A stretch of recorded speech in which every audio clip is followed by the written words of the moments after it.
Little Dorrit by Charles Dickens. Book 2, Riches. Chapter 4. A Letter from Little Dorrit. Dear Mr. Clennam, I write to you from my own room at Venice, thinking you will be glad to hear from me. But I know you cannot be so glad to hear from me as I am to write to you, for everything about you is as you have been accustomed to see it, and you miss nothing, unless it should be me, which can only be for a little while together and very seldom, while everything in my life is so strange, and I miss so much. When we were in Switzerland, which appears to have been years ago, though it was only weeks, I met young Mrs. Gowan, who was on a mountain excursion like ourselves. She told me she was very well and very happy. She sent you the message by me that she thanked you affectionately and would never forget you. She was quite confiding with me, and I loved her almost as soon as I spoke to her. But there was nothing singular in that. Who could help loving so beautiful and winning a creature? I could not wonder at any one loving her. No, indeed. It will not make you uneasy on Mrs. Gowan's account, I hope, for I remember that you said you had the interest of a true friend in her, if I tell you that I wish she could have married some one better suited to her. Mr. Gowan seems fond of her, and of course she is very fond of him, but I thought he was not earnest enough. I don't mean in that respect. I mean in anything. I could not keep it out of my mind that if I was Mrs. Gowan, what a change that would be, and how I must alter to become like her, I should feel that I was rather lonely and lost for the want of some one who was steadfast and firm in purpose. I even thought she felt this want a little, almost without knowing it. But mind, you are not made uneasy by this, for she was very well and very happy, and she looked most beautiful. I expect to meet her again before long, and indeed have been expecting for some days past to see her here. I will ever be as good a friend to her as I can for your sake. Dear Mr. Clennam, I dare say you think little of having been a friend to me when I had no other, not that I have any other now, for I have made no new friends. But I think much of it, and I never can forget it. I wish I knew, but it is best for no one to write to me, how Mr. and Mrs. Plornish prosper in the business which my dear father bought for them, and that old Mr. Nandy lives happily with them and his 2 grandchildren, and sings all his songs over and over again. I cannot quite keep back the tears from my eyes when I think of my poor Maggy, and of the blank she must have felt at first, however kind they all are to her, without her little mother. Will you go and tell her, as a strict secret, with my love, that she never can have regretted our separation more than I have regretted it? And will you tell them all that I have thought of them every day, and that my heart is faithful to them everywhere? Oh, if you could know how faithful, you would almost pity me for being so far away, and being so grand. You will be glad, I am sure, to know that my dear father is very well in health, and that all these changes are highly beneficial to him, and that he is very different indeed from what he used to be when you used to see him. There is an improvement in my uncle too, I think, though he never complained of old, and never exults now. Fanny is very graceful, quick, and clever. It is natural to her to be a lady. She has adapted herself to our new fortunes with wonderful ease.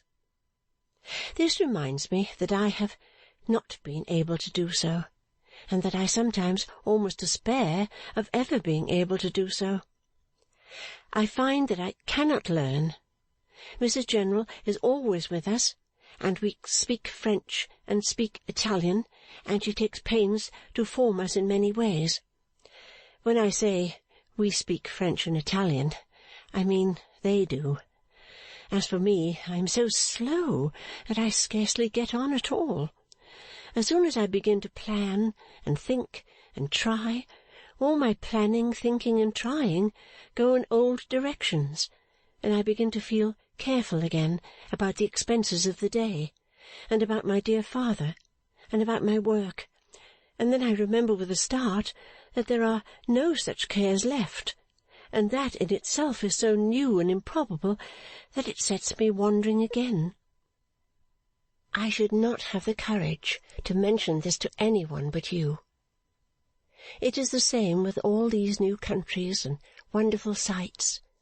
They are very beautiful, and they astonish me, but I am not collected enough, not familiar enough with myself, if you can quite understand what I mean, to have all the pleasure in them that I might have. What I knew before them blends with them, too, so curiously. For instance, when we were among the mountains, I often felt, I hesitate to tell such an idle thing, dear Mr. Clennam, even to you, as if the Marshalsea must be behind that great rock, or as if Mrs. Clennam's room, where I have worked so many days, and where I first saw you, must be just beyond that snow. Do you remember one night when I came with Maggie to your lodging in Covent Garden? That room I have often fancied I have seen before me, travelling along for miles by the side of our carriage, when I have looked out of the carriage window after dark. We were shut out that night, and sat at the iron gate, and walked about till morning. I often look up at the stars, even from the balcony of this room, and believe that I am in the street again, shut out with Maggie. It is the same with people that I left in England. When I go about here in a gondola, I surprise myself looking into other gondolas as if I hoped to see them. It would overcome me with joy to see them, but I don't think it would surprise me much at first. In my fanciful times I fancy that they might be anywhere, and I almost expect to see their dear faces on the bridges or the quays. Another difficulty that I have will seem very strange to you. It must seem very strange to any one but me, and does even to me. I often feel the old sad pity for, I need not write the word, for him. Changed as he is, and inexpressibly blessed and thankful as I always am to know it, the old sorrowful feeling of compassion comes upon me sometimes with such strength that I want to put my arms round his neck, tell him how I love him, and cry a little on his breast. I should be glad after that, and proud and happy. But I know that I must not do this, that he would not like it, that Fanny would be angry, that Mrs. General would be amazed, and so I quiet myself. Yet in doing so, I struggle with the feeling that I have come to be at a distance from him, and that even in the midst of all the servants and attendants, he is deserted and in want of me.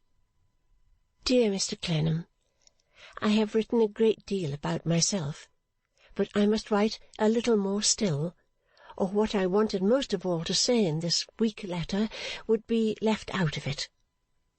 In all these foolish thoughts of mine, which I have been so hardy as to confess to you, because I know you will understand me if anybody can, and will make more allowance for me than anybody else would, if you cannot, in all these thoughts there is one thought scarcely ever, never, out of my memory, and that is that I hope you sometimes, in a quiet moment, have a thought for me.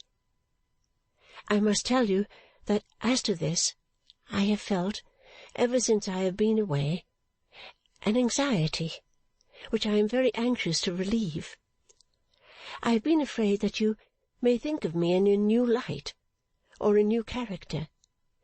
Don't do that. I could not bear that. It would make me more unhappy than you can suppose. It would break my heart to believe that you thought of me in any way that would make me stranger to you than I was when you were so good to me. What I have to pray and entreat of you is, that you will never think of me as the daughter of a rich person, that you will never think of me as dressing any better or living any better than when you first knew me, that you will remember me only as the little shabby girl you protected with so much tenderness, from whose threadbare dress you have kept away the rain, and whose wet feet you have dried at your fire, that you will think of me, when you think of me at all, and of my true affection and devoted gratitude, always without change, as of your poor child, Little Dorrit. P.S. Particularly remember that you are not to be uneasy about Mrs. Gowan. Her words were, very well and very happy, and she looked most beautiful. End of Book 2, Chapter 4.